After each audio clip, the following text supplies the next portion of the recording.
This is my garden, finally free from the snow. It's been left cracked, dry, and broken without a lot to show. In the forest we have foxes. They scurry and steal the little that has grown. Like thieves, they take what's not theirs, leaving only leaves and seeds for the crows. It leaves my garden empty. The soil is torn open, leaving my hands dirty. Much like how these last 13 months have left my soul cracked, dirty, and broken. Maybe you're not like me and have been fighting lots of rain. You keep bailing your boat, but it doesn't seem to go away.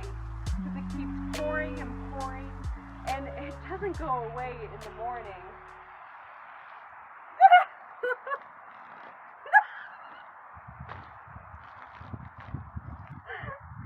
And if you'll excuse me, I'll just go and dry off quickly.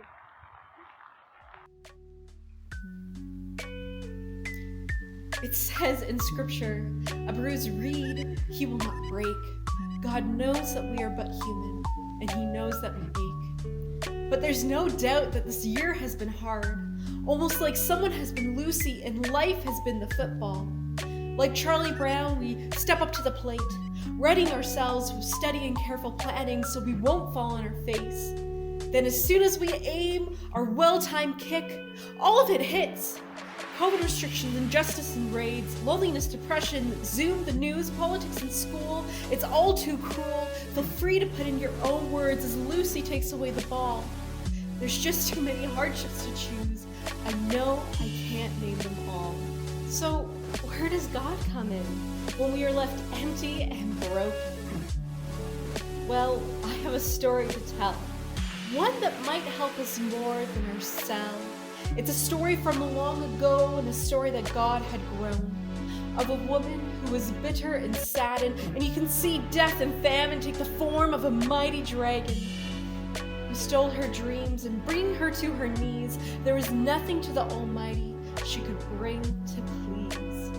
Her name was Naomi, the female version of Job, they tell me. No COVID she faced, but her sorrow left a bitter aftertaste.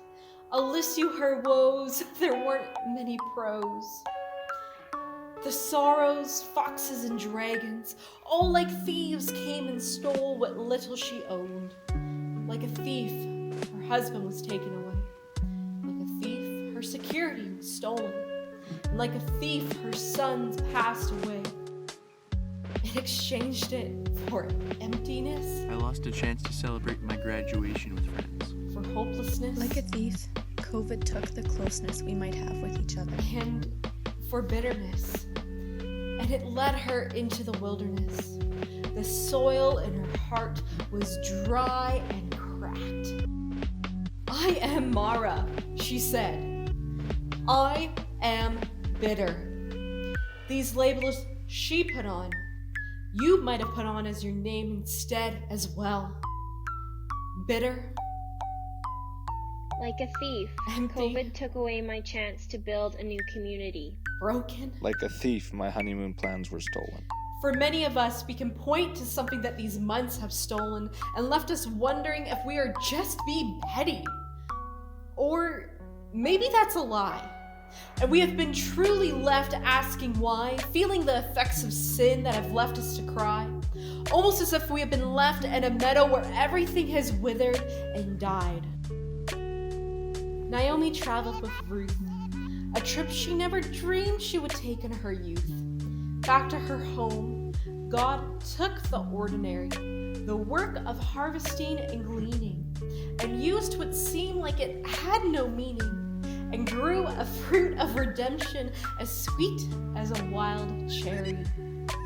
The gardener did more than Naomi could dream or imagine, for her God did not abandon.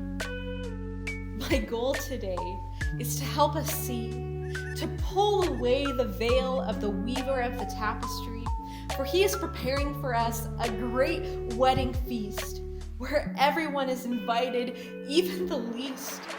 And I'm sure Ruth and Boaz will be there, smiling with glee about how God used their tiny love story in the grand design for all to see how he weaves the story seamlessly. Of the Redeemer, the Christ in his care for his bride. And that's you, and that's me. And no, he will not leave you to fall by the wayside. So don't sweep your sorrow aside and say, I'm fine. But bring it to him who is able to breathe in new life. Draw near to the hands of the gardener, for he knows the harshness of the winter. He cares with tenderness the small sprouts that fight against the storms and the doubts. But come to the harvest, where the wheat and the barley stretch out to the sky. The crop is gleaned for the table of thanksgiving, and the feast he calls is ready.